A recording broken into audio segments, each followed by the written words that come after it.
Hi there everyone, welcome back to English with Catherine. A little bit different today. As you can see, I've got my teapot and my gloves, and it's a Jane Austen special. I can't get too excited or the candle will fall off and my house will burn down. It doesn't fit, you see, it's a bit too small, so it's just perfectly perched, very precarious. So I've wanted to make a video like this for ages, and I've had quite a few comments from you lovely people telling me to simply read to you. And I was thinking of doing that, but I didn't know if it was going to be that beneficial. So I decided instead to gather loads of Jane Austen quotes and read them to you. Now this video could be like a soundtrack to your relaxing evening. Maybe you're doing something boring like cleaning and you just want something to listen to. I think this would be great for that. And of course it will be lovely for all the Jane Austen fans in general. And if you want to have a really cosy evening and it's raining outside, you could make yourself a pot of tea and listen to this video. And of course, you might feel really inspired by these quotes and decide to read the novels. So who knows how it's going to make you feel? It's also going to be really good listening practice if you just want to hear some English while you're doing an activity, maybe even when you're studying. But yeah, I've got the lace gloves on, I've got pearls on, I've gone all out, guys. So I hope you enjoy it. Now, I'm going to tell you a little bit about Jane Austen in a second, but first, just hoping this teapot hasn't melted the table, I'm going to pour myself a cup of tea.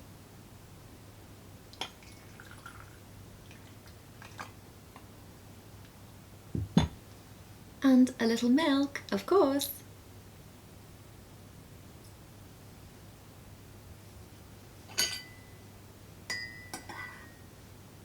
Perfect.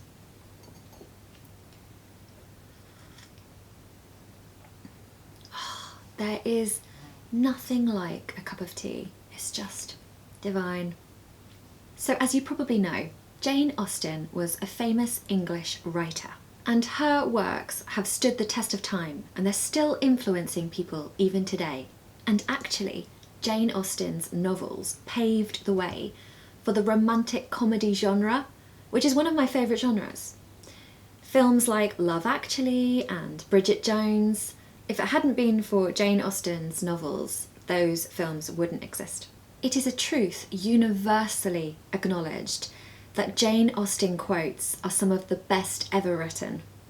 So the English darling of literature is mostly famous for her novels Pride and Prejudice, Mansfield Park, Persuasion, Sense Sensibility, and Emma.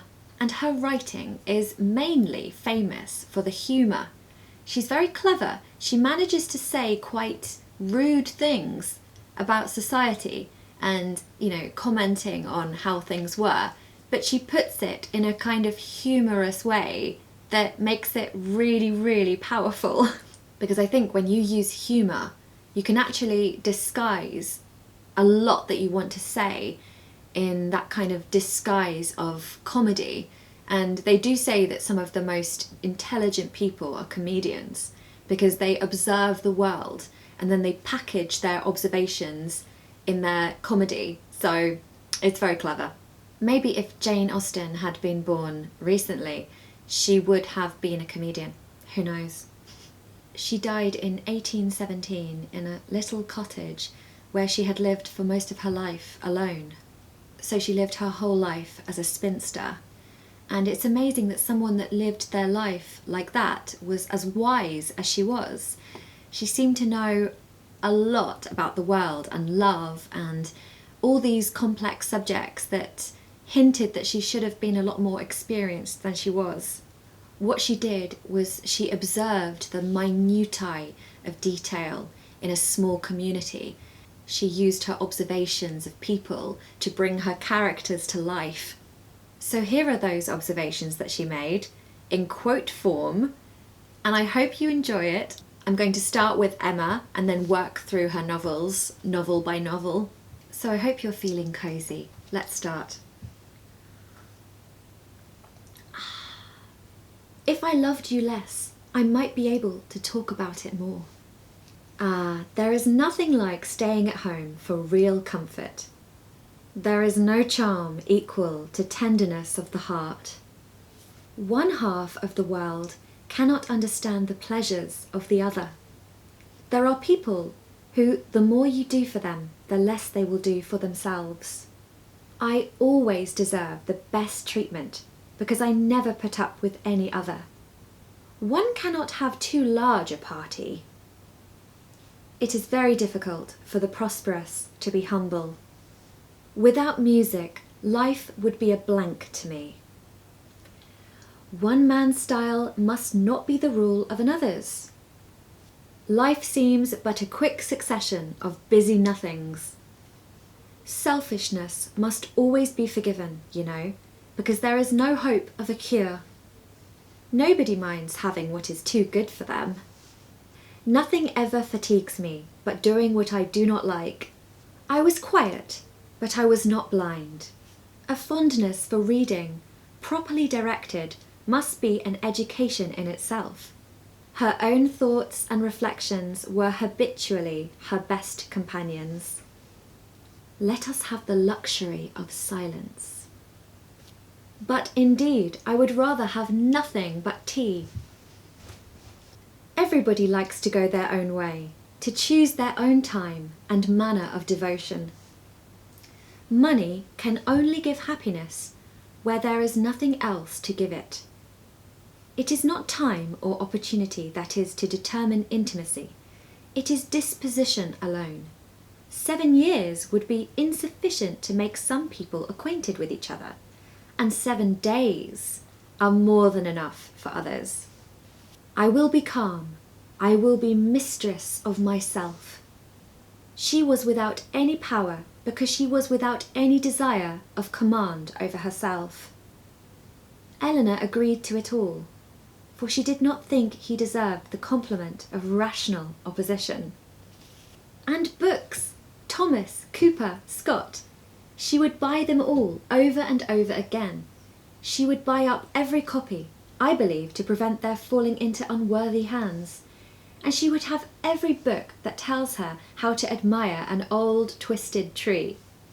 By reading only 6 hours a day, I shall gain, in the course of a 12-month, a great deal of instruction, which I now feel myself to want. I can feel no sentiment of approbation inferior to love.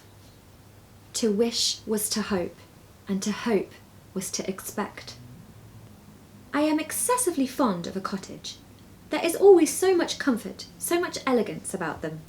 And I protest, if I had any money to spare, I should buy a little land and build one myself, within a short distance of London, where I might drive myself down at any time, and collect a few friends about me and be happy. I advise everybody who is going to build a cottage. A man who has nothing to do with his own time has no conscience in his intrusion on that of others. Shyness is only the effect of a sense of inferiority in some way or another. If I could persuade myself that my manners were perfectly easy and graceful, I should not be shy. Know your own happiness. You want nothing but patience, or give it a more fascinating name. Call it hope. I wish, as well as everybody else, to be perfectly happy. But, like everybody else, it must be in my own way. A lady's imagination is very rapid. It jumps from admiration to love, from love to matrimony in a moment. In vain have I struggled. It will not do. My feelings will not be repressed. You must allow me to tell you how ardently I admire and love you. There is a stubbornness about me that never can bear to be frightened at the will of others. My courage always rises at every attempt to intimidate me. I declare, after all, there is no enjoyment like reading. How much sooner one tires of anything than of a book.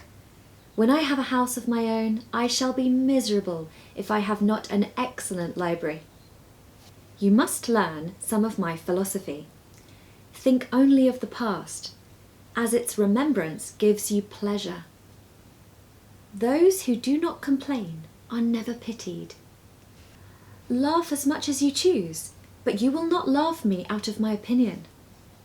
To be fond of dancing was a certain step towards falling in love. Indulge your imagination in every possible flight. It's been many years since I had such an exemplary vegetable. Time will explain.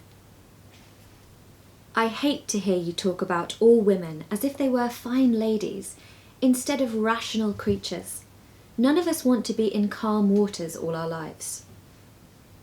There could have been no two hearts so open, no tastes so similar, no feelings so in unison. When pain is over, the remembrance of it often becomes a pleasure. Let us never underestimate the power of a well-written letter.